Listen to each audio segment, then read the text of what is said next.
ஒரு மனுஷனை பார்த்து எந்த அளவுக்கு எல்லாத்துக்கும் பதறது இல்ல, அவரை பத்தியே ஹெட்லைன் நியூஸ வர வச்சுட்டே இருக்கிறீங்க. தாவைக்க கட்சியில இருக்க மேல்மட்ட நிர்வாகிகள் இருந்து அடித்தட்டத்துல இருக்கிறவங்க வரைக்கும் கேட்டா ஊழல்னு ஒரு தப்பான ஒரு ஹேஷ்டாக் அடிப்பீங்க.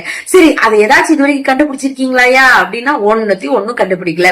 ஸ்டார்டிங் என்ன சொன்னீங்க, 10 ரூபான்னு சொல்லி பாட்டெல்லாம் பாடி டாஸ்மார்க் அது இதுன்னு பேசுனீங்க. அதுவும் 10 ரூபா வாங்குறது நியாயமுங்க, தர்மங்க.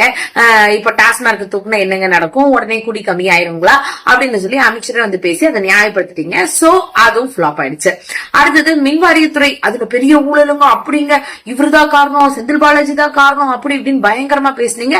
கடைசியில அமைச்சர் நிர்மல்குமார் என்னென்ன ஸ்டேட்மெண்ட் கொடுத்தாரோ அது எல்லாம் அக்கு வேற ஆணி வேற உட்கார்ந்து பிரஸ் மீட்ல எல்லாத்தையும் பிரிச்சு மேய்ஞ்சு 1.5 மணி நேரம் நீங்க பண்ணாத விஷயத்த, அதாவது என்ன சொல்றது, நீங்க அங்க சொல்ல மறந்த விஷயத்த கூட செந்தில் பாலாஜி அண்ணன் தெளிவா சொல்லி அந்த 18 ஹார்ட் டிஸ்க் தானே காணாம போச்சுன்னு சொன்னீங்க.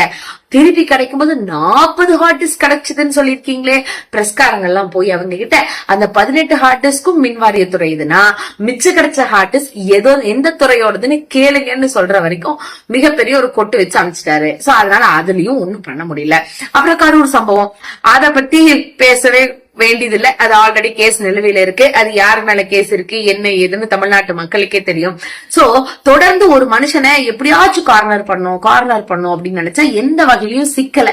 அதை விட திமுகலயே வேற யார இந்த அளவுக்கு டார்கெட் பண்ணாலும் மெயின் ஸ்ட்ரீம் மீடியா தான் சோசியல் மீடியால எல்லாம் தாவேக கட்சிக்காரங்கனால ட்ரெண்ட் ஆக முடியல.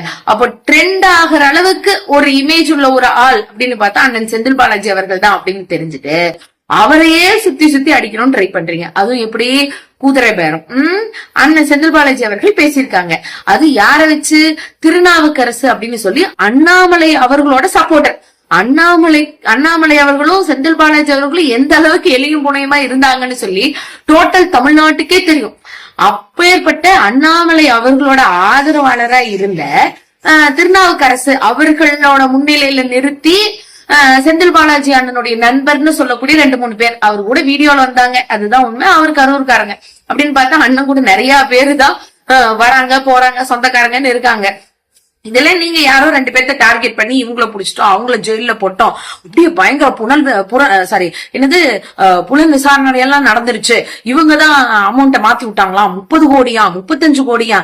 அட சாமி, நாங்க எதிர்கட்சி இப்ப போய் தாவேக்கா எம்எல்ஏ கிட்ட இருந்து 20 பேர்த்த தூக்குனாலும் 30 பேர்த்த தூக்குனாலும் என்ன பிரயோஜனம் எங்களுக்கு?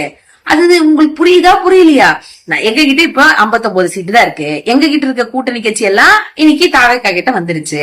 இப்ப நாங்க 20 பேர்த்த 30 எம்எல்ஏவை தாவேக்கா கட்சியில இருந்து கூப்பிடுறதுனால என்ன நடக்க போகுது? ஆட்சி கவுளுன்னு சொன்னா சின்ன குழந்தை கூட சிரிச்சிடாது. சபாநாயகருக்கு எதிர்க்க தீர்மானம் கொண்டு வர போறேன் அப்படின்னு சொன்னா சபாநாயகருக்கு எதிர்க்க தீர்மானம் கொண்டு வந்தா சபாநாயகர் தான் நம்ம மாத்தணும். அதை எப்படி ஆட்சியை கவிக்க முடியும்? இந்த லாஜிக்கே சரியில்லையே. இதுல செந்தில் பாலாஜி அண்ணன் அவரோட தம்பி அசோக் அவர்கள் இருக்கிறாங்க அப்படின்னு எல்லாம் பொய் புரட்ட எதுக்கு இதெல்லாம்? ஏன்னா இன்னைக்கு உங்களோட ஆட்சி, நீங்க லீக்கேஜ்னு சொன்னீங்களே, பவர் சென்டர் நான் ஒருத்தர் தான் சொன்னீங்களே, அந்த சிஎம் விஜய் அவர்கள் நீங்க முதல்வரா இருக்கீங்க, உங்களை சுத்தி 4 நண்பர் இருக்காங்க. இன்னைக்கு தமிழ்நாட்டினுடைய மொத்த ரகசியமும் லீக்கேஜ் ஆயிட்டு இருக்கு. நீங்க ரகசிய காப்பு பிரமாணம் எடுத்தீங்கல்ல, அதைவே இன்னைக்கு எதிர்க்கிற அளவுக்கு இருக்கு அப்படின்னு சொல்லி ஒரு கேஸ். செகண்ட், குதிரை பேரம் பயங்கரமா தாவேக்கா கட்சியில தான் நடக்குது. அது அண்ணன் டிடிவி தினகரன்ல இருந்து இன்னைக்கு கட்சி தாவல் பண்ணிருக்காங்க. அதுக்கும் மேல ரொம்ப தூய்மையானவர்கள் விஜயபாஸ்கரன் அண்ட் கோஸ் அவர்களை நீங்க இன்னைக்கு கட்சியில எல்லாம் இணைச்சிருக்கீங்கல்ல. சோ இந்த மாதிரியான விஷயங்கள்லாம் எப்படி நடக்குது அப்படிங்கறதும், அதை தாண்டி அந்த குதிரை பேரத்துக்கு மிகப்பெரிய ஒரு ஆதாரமா ஐயா வைகோ அவர்களே ஓபன் ஸ்டேட்மெண்ட் கொடுத்துட்டாரு, பிரஸ்லயும் சரி அவரோட கட்சி மீட்டிங்லயும் சரி. அப்ப இத பத்தி எல்லாம் கேஸ். இதை விட ரொம்ப முக்கியம், போதையை ஒழிக்கிறேன்னு சொன்ன தாவேக்கா அரசினுடைய முக்கிய அமைச்சர்கள்ல ஒருத்தரான அமைச்சர் சரத் அவர்களே போதை பொருளை பயன்படுத்தி இருக்கிறாரு அப்படிங்கிற மாதிரி ஒரு வீடியோ வெளியாயிருக்கு. அதை பத்தி என்ன நிலவரம், அதுக்கே நடவடிக்கை எடுக்கல. இந்த மாதிரி விஷயங்களை எல்லாம் எடுத்துட்டு திமுக ஆளுநரை பார்த்து புகார் கொடுத்தா அதெல்லாம் இந்த மெயின் ஸ்ட்ரீம் மீடியா, அதாவது டிவி சேனல் எல்லாம் பேசக்கூடாது, அதை மாத்தி பேசணும்னா என்ன பண்ணலாங்கிறத யோசிச்சு அமைச்சர் நிர்மல்குமார் அவர்கள், ஆதவ் அர்ஜுனா அவர்கள், அதை தாண்டி இருக்கக்கூடிய பின்னணியில இருந்து இயங்கக்கூடிய அந்த route mafia gang, voice of common gang எல்லாம் சேர்ந்து அண்ணன் செந்தில் பாலாஜி அவர்கள் மேல இவ்வளவு பெரிய அவதூறு வைக்கணும்னு வச்சிருக்கீங்க. ஆனா நீங்க என்ன வேணாலும் பேசலாம், சோசியல் மீடியால கூட அது போகும், வியூஸ் போகும். அதே மாதிரி மெயின் ஸ்ட்ரீம் மீடியாவுக்கு டிஆர்பி ரேட் ஜாஸ்தி ஆகும். ஆனா கோர்ட்ல ஆதாரம் கேட்பாங்க.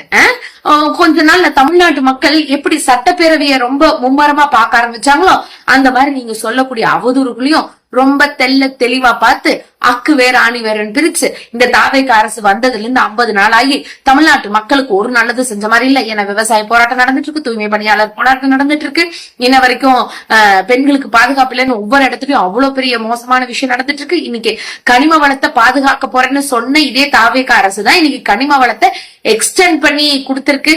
இந்த மாதிரி விஷயங்கள்லாம் இன்னைக்கு வெளியே வர ஆரம்பிச்சிருச்சு. இன்னும் கரண்ட் கட் பண்றத கூட சரி பண்ண முடியல அப்படிங்கிற இந்த ஆஸ்பெக்ட் எல்லாம் வர ஆரம்பிச்சிருச்சு. அப்போ இதுக்கெல்லாம் பாவம் டிவிகே அரசுக்கு டைம் இல்ல சரி பண்றதுக்கு. இதுக்கு 3 மாசம் டைம் வேணும். ஆனா அதிமுக இருந்து பல்கா எம்எல்ஏவை, மத்த கூட்டணி கட்சியில இருந்து பல்கா எம்எல்ஏவை தன்னோட வசம் கூப்பிடுறதுக்கெல்லாம் டைம், அதாவது இதுக்கெல்லாம் மட்டும் டைம் வேண்டாமா அப்படின்னு தமிழ்நாட்டு மக்களை இன்னைக்கு சிந்தனை பண்ண ஆரம்பிச்சிட்டாங்க. இந்த அதிருப்தி எல்லாம் தாவேகா மேல வருது, திரும்பவும் சிம்பத்தி கிரியேட் பண்ணும்னு சொல்லி திமுக, அதுலயும் அமைச்சர் செந்தில் பாலாஜி, அதாவது முன்னாள் அமைச்சர் செந்தில் பாலாஜி அப்படின்னு எல்லாம் சொல்லி ஏதாச்சும் மிஸ்மரிசம் பண்ணலாம், திரும்பவும் அதை ஏதாச்சும் ஒண்ணு பண்ணலாம் அப்படின்னு யோசிக்கிறீங்க. எந்த பருப்பும் வேகாது. ஏன்னா மக்கள் எல்லாம் ரொம்ப தெளிவாக ஆரம்பிச்சிட்டாங்க. நீங்க சொல்லுவீங்களா அடிக்கடி, இது மக்கள் தேர்ந்தெடுக்கப்பட்டாச்சு, இது மக்களினுடைய தீர்ப்பு, இது மக்கள் எங்க பக்கம் இருக்காங்க. அப்படி எல்லாம் இல்ல, மக்கள் வாய்ப்பு தான் கொடுத்திருக்காங்க. நீங்க கொடுத்த வாய்ப்புக்கு நீங்க என்னென்னலாம் இந்த 50 நாள்ல செஞ்சிருக்கீங்கன்னு மக்களுக்கு ரொம்ப தெளிவா தெரியும். மேடை உங்ககிட்டதான் இருக்கு, ஸ்டேஜ் உங்ககிட்டதான் இருக்கு, மைக் உங்ககிட்டதான் இருக்கு, உங்க பின்னாடி ஆட்சி இருக்கு, அதிகாரம் இருக்கு அப்படின்னு சொல்லி நீங்க பயங்கரமா பேசுறீங்களே பேச்சு. அதுல இன்னைக்கு அமைச்சர் ரமேஷ் அவர்கள் எல்லாம் பேசியிருக்காரு, சோஃபா மாடல் இல்ல, நாங்க புலம்புறமா, திமுக புலம்புதான், ஒப்பாரி வைக்குதான், அதனால பாப்பாங்க ஆடலாம்.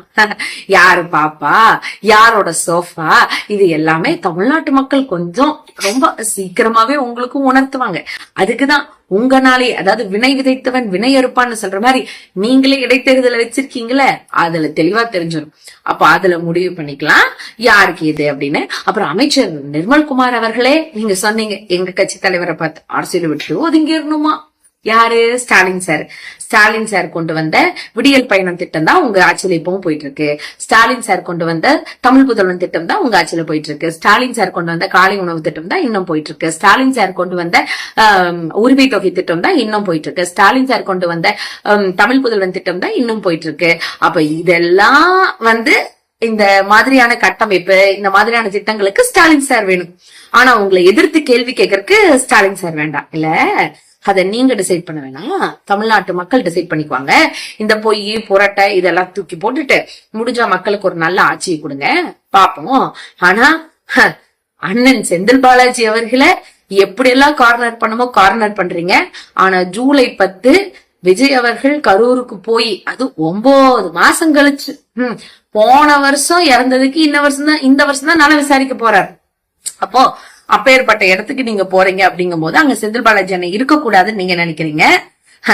எது எப்படி இருந்தாலும் இயற்கைன்னு ஒண்ணு இருக்குல்ல, மக்கள் சக்தின்னு ஒண்ணு இருக்குல்ல, எல்லாத்தையும் மக்கள் பார்த்துட்டு தானே இருக்காங்க. இங்க யார் தப்பு பண்றா, யார் சரியா இருக்கா அப்படின்னு மக்களுக்கு ரொம்ப தெளிவா தெரியும். அவங்க பார்க்க அமைதியா இருக்கிற மாதிரிதான் இருப்பாங்க. உங்களுக்காக சோசியல் மீடியால ஜங்குன்னு குதிக்கிறாங்கல்ல, அவங்க எல்லாம் இல்ல, மக்கள் அதை தாண்டி ரொம்ப சைலண்டா நிறைய வேலை செய்வாங்க. அப்ப கவலையே படாதீங்க.